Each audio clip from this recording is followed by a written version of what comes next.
Hi friends, చూడండి పప్పు పులుసుకండి. పప్పు పులుసు పెడదాం. ఇది కందిపప్పు అండి, ఉడకబెట్టుకున్నాను. 1 టీ గ్లాస్కి వేసుకున్నాను. ఇది బాగా మెత్తగా ఉడకబెట్టాక పక్కన పెట్టానండి. దానిలోకి ఐటమ్స్ అండి: చింతపండు అండి, ఒక నిమ్మకాయ సైజ్ అంత చింతపండు మనం వేడి నీళ్ళు వేసి నానబెట్టుకోవాలండి. కొంచెం బెల్లం అండి, కొత్తిమీర, ఒక టమాటా అండి, 4 పచ్చిమిరపకాయలు వేసుకోవాలి. లేకపోతే ఉల్లిగడ్డ అండి, చిన్న చిన్న ఉల్లిపాయలు తీసుకోవాలండి. పప్పు పులుసుకి చాలా టేస్టీగా ఉంటాయండి. ఇవి మనం ముందు వాటర్లో హాట్ వాటర్ అండి పెట్టాను, దానిలో ఉడకబెట్టుకోవాలండి. 2 మినిట్స్ ఉడకబెడితే సరిపోతుందండి మూత పెట్టుకొని.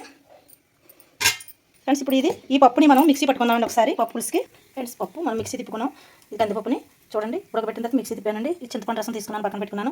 ఉప్పు అండి, కల్లుప్పు అండి. ఇది మనం కల్లుప్పు వేసుకుని టేస్ట్ చాలా బాగుంటుందండి పప్పు పులుసులోకి. అందువల్ల కల్లుప్పు తీసుకున్నాను. కొంచెం తగినంత 1 స్పూన్ కారం, చిటికెడంత పసుపు అండి.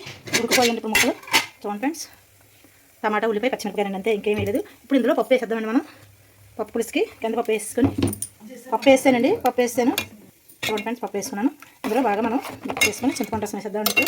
కొంచెం చింతపండు రసం వేస్తాము. తగినంత వేసుకోవాలండి. మనం చక్కగానే ఉండాలి, కలుసుకుంటూ పప్పు పులుసుకి.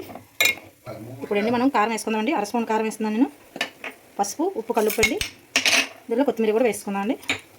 ఇవన్నీ వేస్తాం కాబట్టి మరిగే వరకు మూత పెట్టుకోవాలండి. మనం కొంచెం 2 పొంగులు వచ్చాక తీసేద్దాం. తాలింపు ఫ్రెండ్స్, బెల్లం చూడండి, పొడి చేసుకొని ఉంచిన బెల్లం సగం వేసుకోవాలండి. చూడండి ఫ్రెండ్స్, ఇలాగా 2 పొంగులు పొంగవాలి. పప్పు పులుసుకి ఇలా మరిగితేనే బాగుంటుందండి టేస్ట్ చాలాను. పప్పు పులుసు ఎలా మరిగిపోయిందో చూద్దాం. దగ్గరికి అయిపోయింది చూడండి. దించేస్తున్నానండి. తాలింపు వేసుకుందాం. ఫ్రెండ్స్, నూనె వేడెక్కిపోయింది. మనం వెల్లుల్లి డబ్బులు వేసుకుందామండి. ఫస్ట్ తాలింపుకి పప్పు పులుసులో కిందవి వెల్లుల్లి డబ్బులు వేసాను నేను. 4 వేసుకోవాలండి. 2 మిరపకాయలు వేసుకోవాలండి. జీలకర్ర, కాయమినపప్పు, ఆవాలు, కరివేపాకండి. అంతే ఫ్రెండ్స్, తాలింపు తెలుసు. మనం ఇది వేగాక పప్పు పులుసులో వేసేసుకోవాలండి. అంతే. ఇంగువ కూడా వేయాలండి ఫ్రెండ్స్. చూడండి ఫ్రెండ్స్, ఇంగువ 1 స్పూన్ ఇంగువ వేసుకున్నానండి నేను. ఫ్రెండ్స్, జీడి ఇంగువ అండి. ఇది మనం వేసుకుంటే హెల్త్కి చాలా మంచిదండి. అన్నింటిలో వాడుకోవచ్చండి. పప్పు పులుసు కాబట్టి మనం ఇప్పుడు తాలింపు వేసుకుందామండి. దీనిలోకి ఈ తాలింపు అంతా మనం మామూలుగా దీనితో వేసుకోవచ్చండి.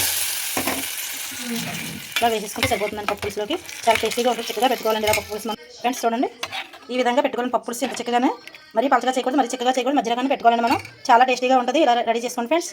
నచ్చితే లైక్ చేయండి, షేర్ చేయండి ఫ్రెండ్స్, కామెంట్లో పెట్టండి ఫ్రెండ్స్. Bye friends.